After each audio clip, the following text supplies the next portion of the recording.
नाजरीन अस्सलाम वालेकुम। आप देख रहे हैं पीस पब्लिक न्यूज़। आपका मेज़बान मोहम्मद यूनुस ताज। नाजरीन आज की తాజా खबर ये है।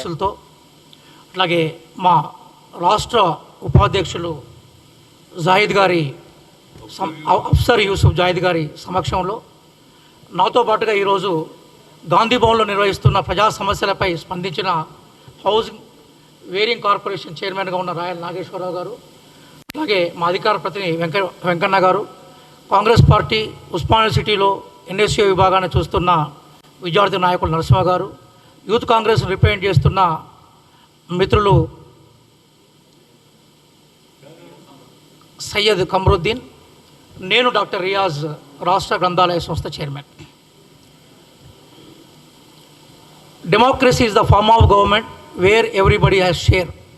ప్రతి ఒక్కరికి భాగస్వామ్యం ఉన్న స్వరూపమే ప్రజాస్వామ్యం. కాబట్టి ప్రజా పరిపాలన నేపథ్యంలో గౌరవ ముఖ్యమంత్రి రేవంత్ రెడ్డి గారి ఆదేశాల మేరకు రాష్ట్ర ప్రభుత్వము ప్రజా వేదిక పూలే గారి భవన్లో రెగ్యులర్గా ప్రజా దర్బార్ నిర్వహిస్తుంది.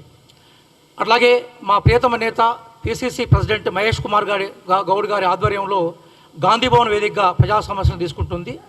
ఈరోజు నేను అట్లాగే వేరింగ్ హౌస్ కార్పొరేషన్ చైర్మన్గా ఉన్న నాగేశ్వరరావు గారి ఆధ్వర్యంలో దాదాపుగా 100కు పైగా అప్లికేషన్స్ వచ్చాయి.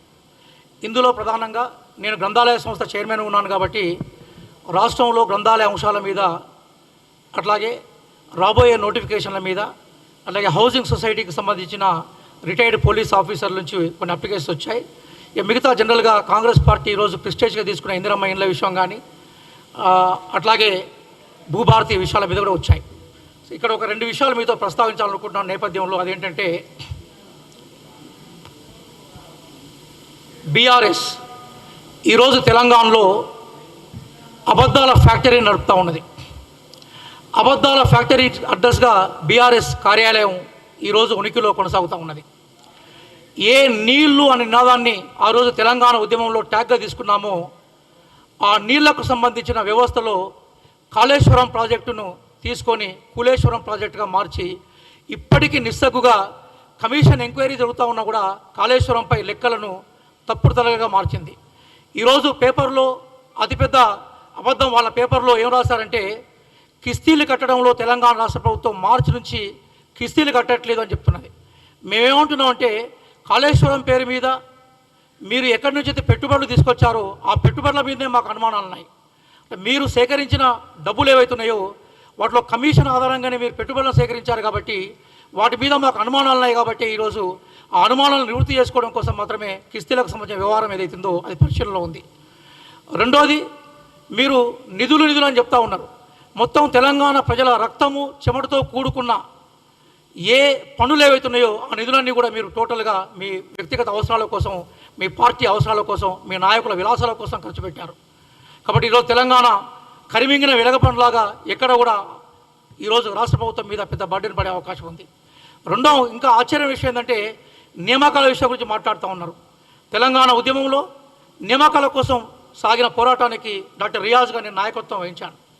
అట్లాగే మొత్తం లీకేజీలు ప్యాకేజీలు చేసి విద్యార్థుల జీవితాలతో డ్యామేజీలు చేసి పబ్లిక్ సర్వీస్ కమిషన్కి సంబంధించిన ఇంటిగ్రిటీని దెబ్బతీసిన పార్టీ ఏదైతుందో అది బీఆర్ఎస్. ఈరోజు ఆ రోజు మొత్తం మీరు తెలంగాణ పబ్లిక్ సర్వీస్ కమిషన్ని మంది మార్బడాలతో నింపితే హైకోర్టు వినాయక రెడ్డి గారి పిటిషన్ మీద స్పందించి దాని నియామకాలు సరిగ్గా లేదంటే మేము పెద్ద ఉద్యమాన్ని తీసుకొచ్చి మిమ్మల్ని కూల్చాం. దయచేసి ఈరోజు నిరుద్యోగ యువతను తప్పుదేవ పట్టించే ప్రయత్నాన్ని బీఆర్ఎస్ చేస్తున్నది. గౌరవ రేవంత్ రెడ్డి గారి నేతృత్వంలో మేము చాలా క్లియర్ చెప్తున్నాం, ఉద్యోగ నియమాలకి మేము కట్టుబడి ఉన్నాం. మేము దాదాపుగా 60,000 ఉద్యోగాలకు సంబంధించిన పాత నోటిఫికేషన్ క్లియర్ చేశాం. కొత్త నోటిఫికేషన్లు వేయబోతున్నామని గౌరవ డిప్యూటీ సీఎం గారు ప్రకటించారు. విద్యార్థులకు మేము చేసే విజ్ఞప్తి ఏంటంటే మీ ఫోకస్ అంతా చదువు మీద పెట్టండి. డెఫినెట్గా మీ క్వాలిఫికేషన్ తగ్గట్టుగా ఉద్యోగాలు ఇచ్చే ప్రయత్నాన్ని మేము చేస్తాం. ఇంకా ఆశ్చర్యం ఏంటంటే ఈరోజు కొంతమంది రాజకీయ ప్రయోజనాల కోసం నిరుద్యోగులను వాడే ప్రయత్నం చేస్తూ ఉన్నారు.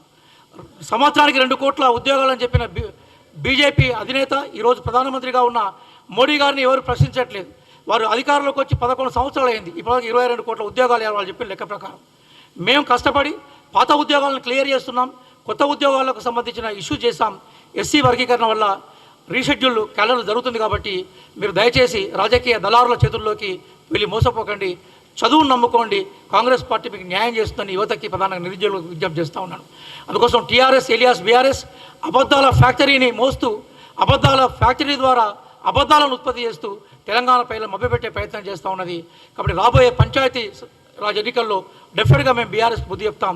అదే రకంగా కేంద్రం ఇవ్వాల్సిన ఉద్యోగాల మీద కూడా డెఫినెట్గా విద్యార్థులు కేంద్ర ప్రభుత్వాన్ని ప్రశ్నించాలని మేము కోరుకుంటూ ఈరోజు పెద్ద సంఖ్యలో ఏ ప్రజా పరిపాలన కోసం పిలుపునిచ్చారో పెద్ద సంఖ్యలో వచ్చి వాళ్ళ సమస్యల పరిష్కారం కోసం వినతి పత్రాలు ఇచ్చారో వాళ్ళందరికీ కూడా మేము టోటల్గా కాంగ్రెస్ పార్టీ పెద్దల సమక్షంలో చెప్తున్నాం, న్యాయం చేసే ప్రయత్నం చేస్తామని.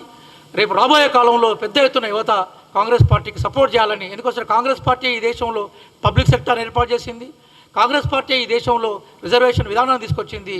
కాబట్టి కాంగ్రెస్ పార్టీ బలంగా ఉంటేనే పబ్లిక్ సెక్టార్ బలంగా ఉంటుంది, ఉద్యోగ అవకాశాలు కూడా పెరుగుతాయని చెప్తూ మీ అందరికీ ధన్యవాదాలు చెప్తున్నాను. Thank you.